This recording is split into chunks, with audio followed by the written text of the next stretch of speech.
I was in my first job out of college, a shiny, prestigious Big Four public accounting firm. Give that work paper to Helen to work on. Helen will finish it up and give it back to the client. It's my third week in, and the partner kept calling me Helen. My name is Henna, by the way. But because I didn't correct him the first time he said it, I felt like that ship had sailed.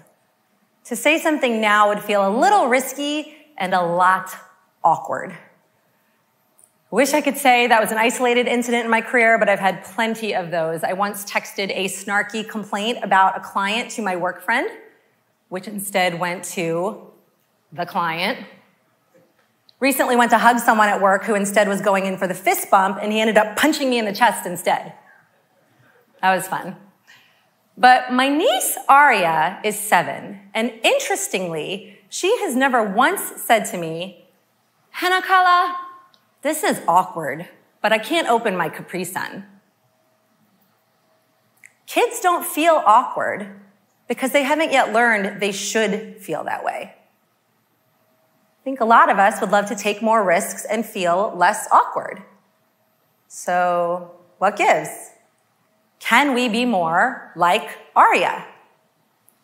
Research from the Association of Psychological Science discovered that it's early adolescence that our brains change and we start to internalize social norms and become much more self-conscious.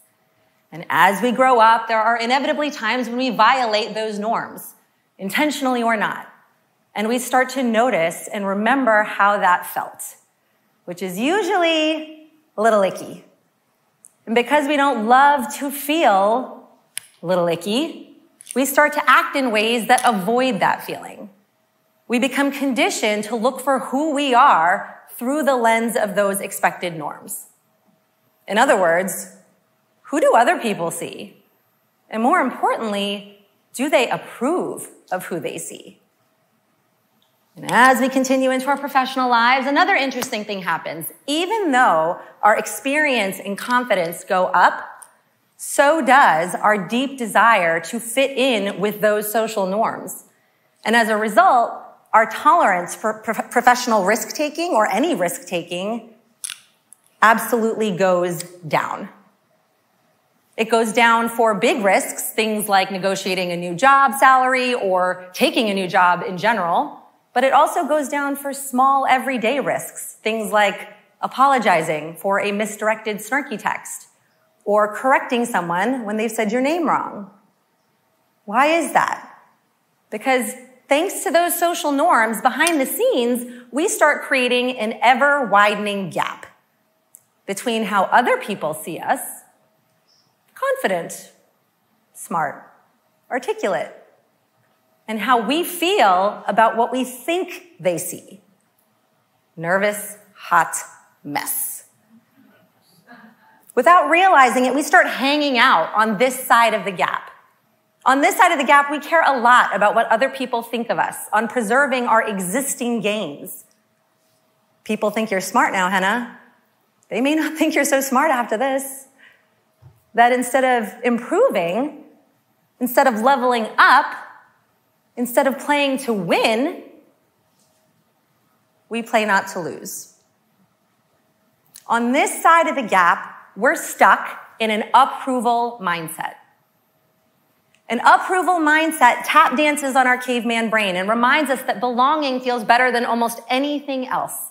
It explains why many of us, at a deep level, are still people pleasers. We chase external validation. We care a lot about how we look to our leaders, our colleagues, our direct reports, our TEDx audience. What are you looking at? And this brings us back to feeling awkward. Feeling awkward is a nudge from our modern brain that says, careful, there's risk ahead, and other people are watching you. That feeling tries to protect us. It tells us to zip our lips instead of speaking up. It tells us to just take the offered salary instead of negotiating. It tells us, Helen isn't such a terrible name for a Pakistani girl, is it? Sorry, Mom and Dad. Sometimes that nudge is a gentle poke. Stop fidgeting, Henna. Sometimes that nudge feels like a giant shove. Who says you're ready for a TEDx? And to be clear, many of us live in a system that rewards us with raises and promotions and likes when someone else approves. An approval mindset isn't all bad. In fact, we've picked up some pretty useful skills in an approval mindset. In an approval mindset, we learn to set the bar high for what we want. If we want to set our bar high for earning our boss's praise or making a client happy or innovating on a new project, we develop a desire to take action towards that bar. I'm a recovering overachiever, and the minute someone else sets a target for me, I'm in motion. Not only will I hit it, I'll exceed it. Challenge accepted. And we adapt and change our behavior on our way to that bar. As an executive coach, I see my clients contort themselves into new ways of behaving in order to earn the respect of a new boss or to avoid making waves in a meeting. And for 14 years in staffing, I would watch candidates shapeshift in interviews in order to get the job. Maybe you've done that too. And if you have, I'm with you, because each and every time you get a piping hot cup of approval at the end. But even so, you're no puppet. Even in an approval mindset, you're in control. You're setting the bar. You're taking action. You're adapting. But you're doing it for someone else. You're doing it for external reasons. An approval mindset is when you decide to change to meet someone else's expectations. In this mindset, your biggest, beefiest goals come from outside of you. Now, case in point, a 2019 KPMG study found in a survey of over 2,000 college-educated women that they were significantly more comfortable taking risks that would benefit their group or company over one that would benefit themselves as individuals. I believe it. Telling the partner my name was actually Henna was way harder for me than telling the client that the audit report was going to be delayed by over 2 weeks. Correcting him meant his approval of me, Henna, not Helen, and all that approval signified as far as my job, my level of responsibility, was suddenly at risk. What will he think if I say something now? What if he judges me for not saying something before? Either choice felt awkward, and both carried huge risks. Or at least I thought they did. But what I learned is when it comes to taking a risk in the moment, is that we allow our deep desire for other people to approve outweigh whether we personally improve. You see, the more we stay on this side of the gap, the more that gap widens to a chasm. The cringe chasm. A hurdle to overcome on our road to self-improvement. The bigger the risk, the more visible it is to others whose approval we so desperately want, the more awkward it feels. And at work, the stakes feel high. We are taking risks in front of people, often with KPIs and success metrics on the line. Feels like everyone everywhere is watching us cross the cringe chasm. So we tell ourselves, if I don't say the thing or take the chance, then I don't have to worry about whether anybody else approves. And bonus, I also don't have to acknowledge the possibility that I might stumble or fall. And neither their approval nor anything else is at risk. And that may be true. But when we stay on this side of the gap, when we avoid all awkwardness, we never truly have a chance to personally improve, to speak up, to self-advocate, to innovate or negotiate or try something new, to do the very things that are proven to reduce risk over time. And leaving your potential on the table, that's the greatest risk of all. It makes me cringe to have to correct someone about my name. It makes me cringe even more to imagine walking through life as someone who allows other people to call her the wrong name. Both of them are a risk. One, a risk of losing approval. The other, risk of losing my identity. who I am or who I want to become? Which one am I going to take? Which one would you take? Awkwardness is what we feel when we reach this moment of choice. That feeling tells us we're standing at the edge of the chasm. That feeling tells us it's time to jump. And at the edge, you're also going to find what I like to call ick moments. When you're wincing and cringing and going, ick. Remind yourself that improvement comes after cringe. Now, there are some benefits to an approval mindset, remember, and it's not all bad. It will get you somewhere in your life, in your career, and in your business. But you know what's even more powerful? When you decide to change to meet your own expectations. When your biggest, beefiest goals come from inside of you. Now, from a business perspective, 5 separate studies confirm that internal motivation for internally set goals leads to greater persistence, higher learning, better employee engagement, better performance, and better retention. It's the alignment that makes the achievement possible. It's the alignment that helps you embrace the most awkward situations and help you cross the cringe chasm. And I have good news. You already have the skills that you built over in the approval side to get you to where you want to go. When you're in an improvement mindset, you're still setting the bar for what you want.